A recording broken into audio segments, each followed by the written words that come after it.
ঘ্যাড় ঘ্যাড় শব্দে দোকানের ঝাঁপ নামায় বুড়ো দোকানি। ছানি পড়া চোখে লালুকে একবার দেখে। চোখে মোটা কাঁচের চশমা, একদিকে রাঁটির গোড়ায় সেলোটেপ, তোবড়ানো গালে খোঁচা খোঁচা পাকা দাড়ি।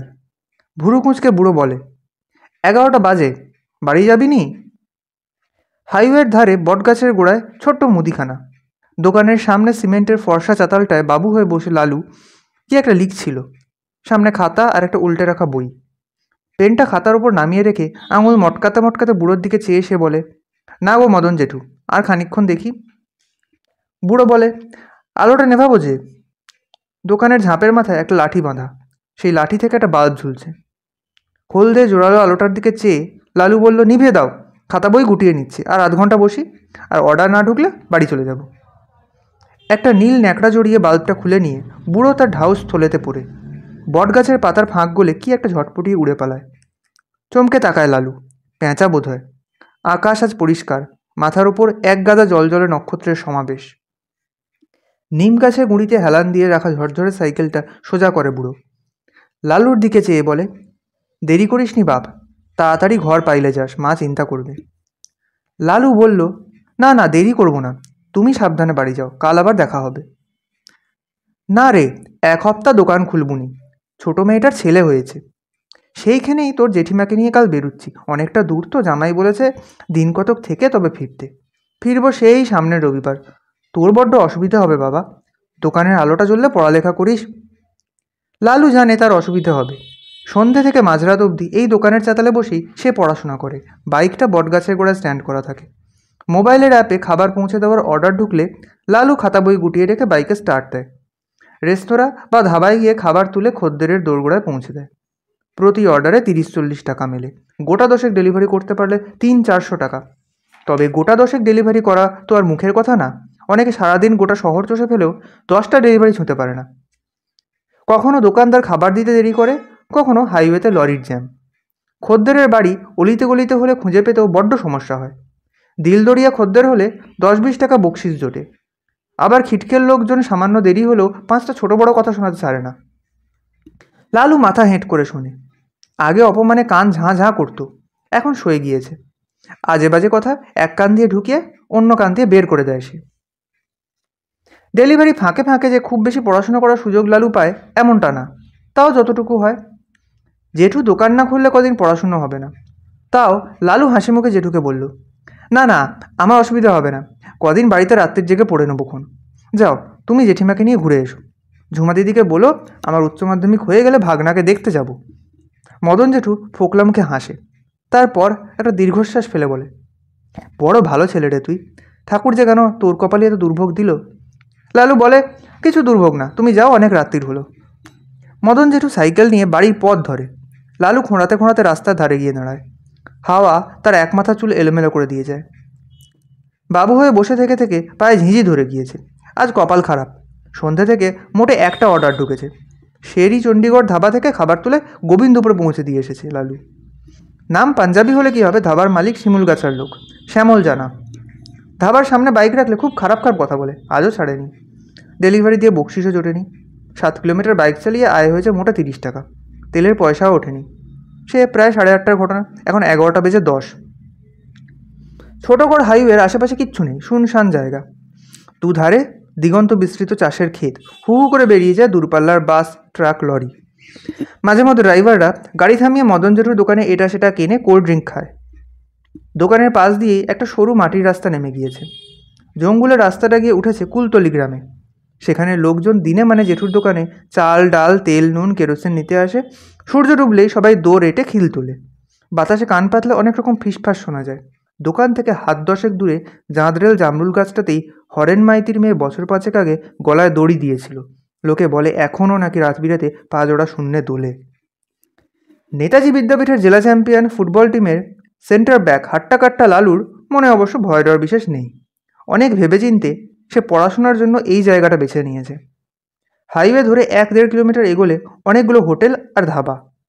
খাবার পৌঁছে দেওয়ার অর্ডার এলে সেগুলো এখান থেকে কাছেই হয়। দোকানের চাতালটায় বসে লালু লেখাপড়াও করতে পারে। বাড়িতে মা এতক্ষণে রুটি বেগুন পোড়া সেঁকে নিয়ে সেলাই মেশিনে বসেছে। পায়ের চাপে মেশিন চলে, ঘটর ঘটর ঘট ঘট ঘট বনবনিয়ে ঘুরতে থাকে সুতোর রিল। আধ পেটা খেয়ে দিনরাত বড্ড খাটে মা। মাছের পেটিটা লালুর পাতে তুলে দিয়ে কাষ্ঠ হেসে বলে, আমি আজ খাবুনি, বড্ড অম্বল করেছে, বুক জ্বালা করছে, তুই খা বাবু। মাধ্যমিকের সময় বাবা চলে গেল। অনেকদিনই ধুঁকছিল লোকটা। ভোর রাতে বাবাকে পুড়িয়ে এসে মাধ্যমিকের অঙ্ক পরীক্ষা দিতে গিয়েছিল লালু। ভেবেছিল উতরবে না, তাও টেনে টুনে পাশ করে গিয়েছিল। কোনো কালেই সে খুব মেধাবী না, স্যারেরা বলে হেঁড়ে মাথা, তবে সে খাটিয়ে ছেলে। একটা প্রশ্ন একবারে মুখস্থ না হলে লালু দুলে দুলে 25 বার পড়ে। বাবার অসুখের সময় বড্ড ধার দেনা হয়ে গিয়েছিল মায়ের। মামাদের কাছে আর কদিন হাত পাতা যায়, তাদের অবস্থাও সুবিধের না। বুদ্ধিটা লালুকে ছোট মামাই দিয়েছিল। লালুদের ঘুপচি টালির ঘরে চায়ের কাপে শুরুত করে চুমুক দিয়ে ছোট মামা বলেছিল, শোন লালু, মোবাইল অ্যাপ হয় জানিস তো? খাই খাই বলে একটা অ্যাপ আছে, সেখানে লোকজন ঘরে বসে খাবার দাবার অর্ডার করে, দোকান থেকে সেইটা নিয়ে পৌঁছে দিতে হয়, শুনেছিস? লালু ঘাড় নেড়েছিল, বলেছিল, জানি মামা, স্কুলে কটা ছেলে করে, কিন্তু আমার যে বাইক নেই, বাইক না থাকলে ওরা কাজ দেয় না। মামা বলেছিল, আচ্ছা জগদীশকে বলে দেখছি। মামার বন্ধু জগদীশ হাজরার বাইক সারানোর গ্যারেজ, তার কাছে নিত্যদিন মেলা লোকের আনাগোনা। কম পয়সায় একটা সবুজ রঙা বাইক সেই জোগাড় করে দিয়েছিল। বাইকই এখন লালুর রোজ রাতের সঙ্গী। সকালে উঠে স্কুলে যায় সে, সন্ধ্যে 7টা বাজলেই বাইক নিয়ে হাজির হয় মদন জেঠুর দোকানের সামনে। ইদানিং রাত্রে বাড়ি ফিরতে 2-2:30 বাজে লালুর। মোটা বকশিসে অর্ডারগুলো ঢোকে রাত্রির 11টার পর। ধাবাগুলো থেকে মাঝরাতেও দূরে দূরে খাবার যায়। লালুর বেশ কদিন হলো রাতে ডেলিভারির নেশা ধরেছে। প্রতি অর্ডারে 80, 100, এমনকি 150 টাকাও পাওয়া যায় মাঝে মধ্যে। লালু মনে মনে হিসেব কষে, এই সপ্তাহে 1000-2 টাকা কামাই হলে খুব ভালো হয়। বই কিনতে হবে, মাকে দিতে হবে লাইটের বিলের টাকা, মুদিখানা। এমন সময় টুং, যান্ত্রিক কণ্ঠস্বর ভেসে আসে লালুর পকেট থেকে। একটি নতুন অর্ডার প্রাপ্ত হয়েছে। খাই খাই অ্যাপে অর্ডার ঢুকেছে। পকেট থেকে তাড়াতাড়ি করে ফোন বের করে লালু। ভুরু কুঁচকায়, এটা আবার কোন দোকান? আশেপাশের সব খাবারের দোকানের নাম তার মুখস্থ হয়ে গিয়েছে। এই দোকানের নাম তো সে কোনোদিন শোনেনি। দোকানের নাম চুপ। এ আবার কেমন ধরার নাম? বিড়বিড় করে পড়ে লালু। ছোটগড় হাইওয়ে, 13 মাইল পেট্রোল পাম্পের পাশে। যাব বাবা, সে পেট্রোল পাম্প তো আমার জন্মের আগের থেকে বন্ধ পড়ে আছে। এখান থেকে 5 কিলোমিটার। টাকার ঘরটা চোখ পড়তেই লালু হাঁ। ডেলিভারি করলে 500 টাকা। নিজের চোখকে বিশ্বাস হচ্ছে না। আর দেরি করে না সে, বাইকে চড়ে বসে স্টার্ট দেয়। এত রাত্রিরে হেলমেটের বালাই নেই। হাইওয়ে ধরে বাইক ছোটায় লালু। মদন জেঠুর দোকানের চাতালে পড়ে থাকে তার ছেঁড়া চটের বস্তা। ছোটগড় হাইওয়ে থেকে বাঁ দিকে একটা এবড়ো খেবড়ো পাথুরের রাস্তা নেমে গিয়েছে। দুধারে ঘন বাঁশঝাড়। দিনে মানেও শেয়াল ডাকে।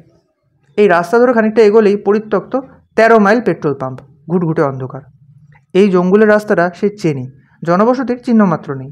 এই ভাগার ধারে খাবারের দোকান, ঢোকাটা কি ঠিক হবে? 12টা বাজতে 7। পাশে টাকার অঙ্কটা জলজল করছে, 500। ধুত্তর, দেখেই আসি বলে ফের বাইক স্টার্ট দেয় লালু। অন্ধকার এবড়ো খেবড়ো পথ বাইক এগোয়। ঝোপে ঝাড়ে মেলা শেয়ালের বাস। হুক হুক হুক্কা হুয়া। বেশি দূর এগোতে হয় না, মিনিট 4 বাইক চালাতেই অন্ধকার একটা লাল আভা চোখে পড়ে। ডান দিকে 13 মাইল পেট্রোল পাম্পের কঙ্কাল। তার ঠিক পাশেই ঝোপঝাড়ের মধ্যে দাঁড়িয়ে রয়েছে একটা একতলা বাড়ি, ঝকঝকে সাদা রং। বাড়িটার সামনে একটাই কালো দরজা। দরজার উপর লাল রঙের নিয়ন আলোর বোর্ডে লেখা চুপ। লালু হাঁ, এই জনমানবহীন রাস্তায় এটা কে বানালো? কেনই বা বানালো? নস্করডাঙ্গার জলায় বছরখানেক আগেই এক শীতের বিকেলে বন্ধুদের সঙ্গে পরিযায়ী পাখি দেখতে এসেছিল লালু। তখন তো এটা ছিল না। দোকান তো পাওয়া গেল। এবার দাঁড়িয়ে দাঁড়িয়ে ভাবতে থাকে লালু। লোকজন তো নেই, এমনকি জানলাও নেই। কালো দরজা, সেটাও বন্ধ। হঠাৎ লালুর চোখ পড়ে কালো দরজার সামনে মাটির ওপর কিছু একটা রাখা রয়েছে। বাইক থেকে নেমে এগিয়ে যায়। বাদামি কাগজের মোড়ক, ছোট লম্বাটে, একটা পেন্সিলের সাইজ। হাত দিয়ে শক্ত শক্ত ঠেকে। তলায় একটা সাদা কাগজ ভাঁজ করে রাখা। কাগজটা তুলে নিয়ে দেখে কালো কালিতে লেখা, নিচের ঠিকানায় পৌঁছে দিন, পারিশ্রমিক পৌঁছে দেওয়ার পর। ঠিকানা 13 নম্বর সাহেবপাড়া, ছোটগড়। আবার ব্যাপক ধাক্কা খায় লালু। মানে, সাহেবপাড়া এখান থেকে 5 কিলোমিটার, এবং সেটাও পরিত্যক্ত পল্লী। একসময় বেশ একটা বড় এলাকা জুড়ে অ্যাংলো ইন্ডিয়ানদের বাস ছিল। অনেক বছর আগে অজানা রোগের মড়কে নিশ্চিহ্ন হয়ে যায় গোটা সাহেবপাড়া। যারা বেঁচে ছিল তারাও নাকি প্রাণ ভয়ে পালায়। সবই শোনা কথা। ওই পরিত্যক্ত পাড়ায় কেউ থাকতে পারে? হয়তো থাকে। যাকগে, এই মুহূর্তে তার মাথায় স্রেফ 500 টাকা। পিঠের ব্যাগে মোড়কটা ভরে নিয়ে ফের বাইকে চড়ে বসলো। খাল ধারে বাঁক নিয়েছে হাইওয়ে। খালের ওপর লোহার পোল। সেই পোল পেরোলেই সাহেবপাড়ার রাস্তা শুরু। কোনো জনপ্রাণী নেই, রাস্তাঘাট জনশূন্য। স্ট্রিট লাইটগুলোর জং ধরা কাঠামোর কোটরে অন্ধকার। ধুলো কাদার পুরো আস্তরণে চাপা পড়েছে সার সার গাড়ি। লালুর বাইকের গর্জনে ফড়ফড়িয়ে ওঠে পায়রার দল। লালুকে চমকে দিয়ে ছোঁ মারে কোনো রাতচরা পাখি। ব্রিটিশ আমলের উঁচু উঁচু সাদা থামওয়ালা বাংলো বাড়িটা। বিশাল ফটকের একপাশে শ্বেত পাথরের ফলকে বাংলায় লেখা 13। লালু দাঁড়িয়ে দাঁড়িয়ে ভাবতে থাকে এবার কি করবে। জং ধরা লোহার ফটক আর গাড়ি বারান্দার থামবে মাথা চাড়া দিয়েছে মোটা মোটা লতানে গাছ। বাইকটা বাইরে পার্ক করে গেট ঠেলে ঢোকে। ঝটপটিয়ে বেরিয়ে আসে এক ঝাঁক বাদুড়। চমকে ওঠে মাথা নিচু করে লালু। বাগানের মধ্যে দিয়ে একটা কাঁকুড়ে রাস্তা। সেই রাস্তা ধরে এগোতেই গাড়ি বারান্দার নিচের দরজার ওপর জ্বলে ওঠে লাল আলো। যাক, বাড়িতে তাহলে লোক থাকে। লালুর মনে পড়ে যায় দোকানে সেই লাল নিয়ন সাইনের কথা। দরজার ঠিক সামনে একটা ভাঁজ করা কাগজ রাখা। নিচু হয়ে কাগজটা তুলে নেয় লালু। বিড়বিড় করে পড়তে থাকে। কাজ সম্পূর্ণ হলে পারিশ্রমিক। লিস্টে লেখা ধাপগুলো অনুসরণ করুন। এই দরজাটা ঠেলে ঢুকলে এক লম্বা হল পাবেন। খানিকটা এগিয়েই দুদিকে দুটো সিঁড়ি। বাঁদিকেরটা ধরে ওপরে উঠুন। সিঁড়ির মাথায় কালো কাঠের দরজা। কড়াটা ধরে ঠিক 3 বার শব্দ করুন। দরজা খুললে ডাইনিং রুমে প্রবেশ করুন। ডাইনিং টেবিলে এক বৃদ্ধকে বসে থাকতে দেখবেন। তিনি এই বাড়ির মালিক। পক্ষাঘাতগ্রস্ত ও অথর্ব। প্যাকেট থেকে জিনিসগুলো বের করে ওর সামনে সাজিয়ে রাখুন। ওকে বিরক্ত করবেন না। আপনি যে দরজা দিয়ে প্রবেশ করেছেন সেই দরজা এখন বন্ধ। ঘরের উল্টো দিকে একটা দরজা দেখতে পাবেন। সেই দরজায় 3 বার টোকা দিন। দরজা খুলে গেলে প্রবেশ করুন। সেখানেই আপনি আপনার পারিশ্রমিক পেয়ে যাবেন। কাগজে হাতে নিয়ে লালু খানিকক্ষণ দাঁড়িয়ে থাকে। এমন উদ্ভট পরিস্থিতিতে সে কখনো পড়েনি। খদ্দেরের হাতে খাবার তুলে দিয়ে দরজা গোড়া থেকে বিদায় নেওয়াটাই দস্তুর। তবে কি এটা স্পেশাল কেস? তা এমন চড়া বকশিস? কাগজটা ভাঁজ করে পকেটে রাখে লালু। বাঁ হাতে আলতো ঠেলা দিতেই প্রকাণ্ড দরজার একটা পাল্লা নিঃশব্দে খুলে যায়। ভেতরে ঘুটঘুটে অন্ধকার। পকেট থেকে ফোন বের করে ফ্ল্যাশ লাইট জ্বালে লালু। ভেতরটা কি ঠান্ডা, যেন হিমঘর। তবে ঠান্ডাটা ঠিক এসির না। দরজা খুলতেই একটা অদ্ভুত গন্ধ লালুর নাকে ভেসে আসে। বাবার অসুখের সময় অনেক রাত হাসপাতালের বেঞ্চিতে শুয়ে কাটিয়েছিল। সেখানে এই গন্ধ সে পেয়েছিল। লালু খানিকটা এগোতেই ভারী দরজাটা সন্তর্পণে বন্ধ হয়ে যায়। লালু টের পায় না। ফোনের আলোটা সার্চ লাইটের মতো ঘুরিয়ে নিয়ে সে দেখে হলঘরের শেষ প্রান্তে 2 কোণে 2টো সিঁড়ি উঠে গিয়েছে। লালু বাঁদিকে সিঁড়ি বেয়ে মচমচ করে উঠতে শুরু করে। সিঁড়ি শেষ হতেই একটা আবলুস কাঠের দরজা। দরজার ওপর অদ্ভুত কারুকাজ। কাঠের ওপর খোদাই করা এক ভীষণ দর্শন মূর্তি। পেশিবহুল শরীরটা মানুষের কাছাকাছি হলেও তার মাথাটা মানুষের না। সম্পূর্ণ গোল লোমহীন মাথাটা লালুর ফোনের আলোয় চকচক করে। কোটর থেকে ঠেলে বেরিয়ে আসছে 2টো ভয়ালো চোখ। সেখানে বসানো লাল পাথর জোড়া। কান অবধি হাসি। হাঙরের মতো দাঁত আর নাকের জায়গায় 2টো গর্ত। দৈত্যাকার সেই মূর্তি বাঁ হাতের পাঞ্জায় চেপে ধরেছে এক অসহায় মানুষের গলা। ডান হাতটা ধারালো অস্ত্র দিয়ে কোপ মারতে উদ্যত। তার পায়ের কাছেই হাঁটু গেড়ে বুভুক্ষের মতো বাটি পেতে বসে রয়েছে এক নুব্জ বৃদ্ধ। লালুর গায়ে কাঁটা দিয়ে ওঠে। ঠান্ডা বেড়েই চলেছে। লালুর হাতের আঙুল অসাড়। তার ঠোঁট শুকিয়ে কাঠ।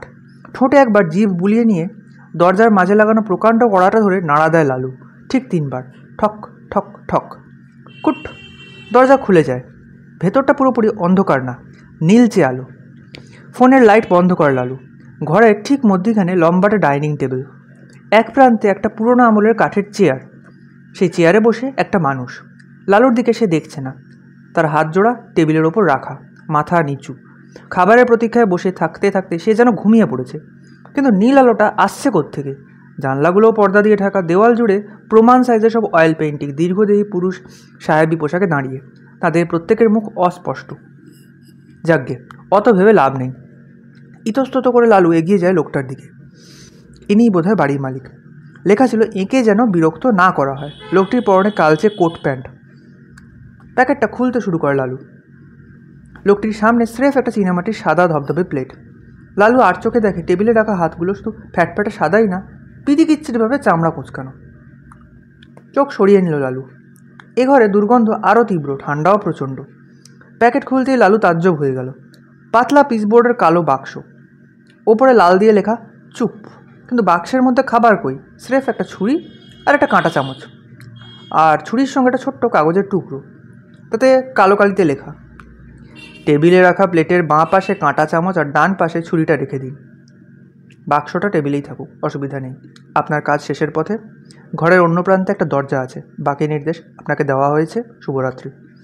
নির্দেশ মতো কাজ করে লালু। ঘরের অপর দরজাটার দিকে পা বাড়ায়। দরজাটা এ বাড়িতে একদম বেমানান। এমন আধুনিক দরজা লালু দেখেছে বড় রেস্তোরাঁর কিচেনে হয়।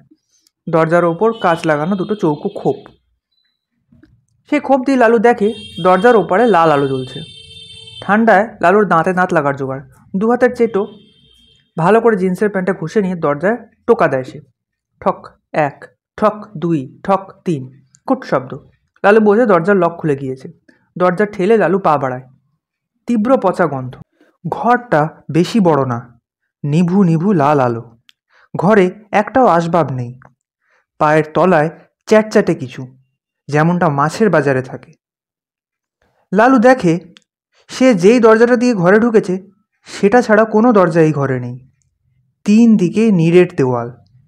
লালু ভাবে তার ভুল হয়েছে। ডাইনিং হলে হয়তো অন্য কোনো দরজাও আছে। হঠাৎ লালুর পা লেগে সাদা বলের মতো কি একটা গড়িয়ে গেল। ফোন বের করে ফ্ল্যাশ লাইটটা জ্বালে সে। পরক্ষণে শরীর অবশ হয়ে আসে তার। মেঝের চটচটে বস্তুটা আর কিছুই না, রক্ত।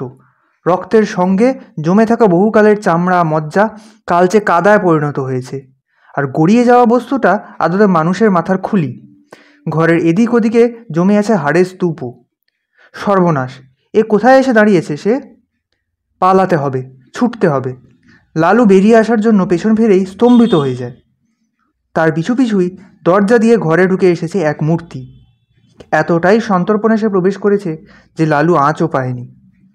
এ শরীর মানুষের না, হতে পারে না। তার মাথা দরজা ছাড়িয়েছে।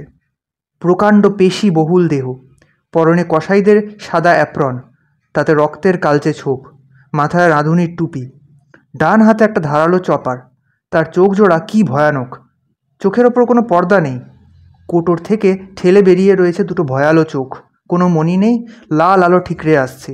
নাকও নেই, দুটো অন্ধকার ফুটো। মুখের এক প্রান্ত থেকে অন্য প্রান্ত পর্যন্ত একটা কাটা দাগ। ছাই রঙা শরীর তার। লালুর মাথা ঘুরতে শুরু করেছে। হে ভগবান! টাকার লোভে কোথায় এলো সে? কাঠের দরজায় খোদাই করা সেই দানব এখন তার সামনে দাঁড়িয়ে তার পথ রোধ করেছে। নড়তে পারে না লালু। মূর্তিটা এগিয়ে আসে তার দিকে, হাতের থাবা পাকড়াও করে ওর গলা। টুঁটি টিপে ধরে তাকে চাগিয়ে তোলে। শূন্যে পা ছোঁড়ে লালু। 2 হাতে সেই দানবের মুঠো আলগা করার ব্যর্থ চেষ্টায় ছটফটায়। দানব হাসে, ঠোঁট ফাঁক হতে ঝলকিয়ে ওঠে হাঙর দাঁতের শাড়ি। লালু দেখে কোনো জীব নেই। অপার্থিব গর্জন ছাড়ে দানব। ঠোঁটের কোণ দিয়ে গড়াচ্ছে সাদা লালা। লালুর টুঁটি ধরে অবলীলায় ঝুলিয়ে তাকে ডাইনিং হলে নিয়ে আসে দানব। এ কি, যেভাবে কষাই মুরগি বের করে আনে ঠিক সেভাবে। ছেলেটাকে এক হাতে ঝুলিয়ে ডাইনিং টেবিলের উপর উঠে দাঁড়ায় সেই বিভীষিকা। লালু দেখে ডাইনিং টেবিলে বসা সেই লোলচর্ম বৃদ্ধ মুখ তুলে তাকিয়েছে। তার বাঁ হাতে কাঁটা, ডান হাতে ছুরি। ভয়ঙ্কর তার চোখ জোড়া। তারও চোখের পাতা নেই, 2 চোখ কোটর থেকে ঠিকরে উঠে আসছে। তবে এর চোখে মণি আছে, লাল টকটকে মণি। লকলকে কালো জিভ দিয়ে লালা ঝরছে সমানে প্লেটের উপরে। উত্তেজনার চোটে 2 হাতে মুঠো করে ধরা কাঁটা আর ছুরির বাঁটগুলো দিয়ে টেবিলে বারবার আঘাত করছে বুড়ো। খটখটাস খট। সাপের ফনার মতো জিভটা কিলবিলিয়ে হিস হিসে আওয়াজে তাল মেলায়। দে দে দে, খাবার দে দে দে। দানব ফের হাসে। জিভহীন হায়ের মধ্যে থেকে বেরিয়ে আসে চাপা ঘড়ঘড় শব্দ। কণ্ঠনালীতে অমানসিক চাপের যন্ত্রণা। চোখ বুজে আসে লালুর। ডান হাতখানা ওপরে তোলে দানব। ঝলসে উঠল ধারালো চপার। কাপা কাপা 2 হাতে প্লেটখানা তুলে ধরে বুড়ো। লোরূপভাবে বলতে থাকে, দে দে দে, খাবার দে দে দে। চকিতে নেমে এলো দানবের চপার। সাদা প্লেটে লাল তরলের ফিনকি। শেষ মুহূর্তে লালু শুনতে পায় পকেটে টুং শব্দে বেজে উঠেছে তার ফোন। যান্ত্রিক কণ্ঠস্বর জানান দিল, খাবার পৌঁছানো সম্পন্ন হয়েছে। ধন্যবাদ।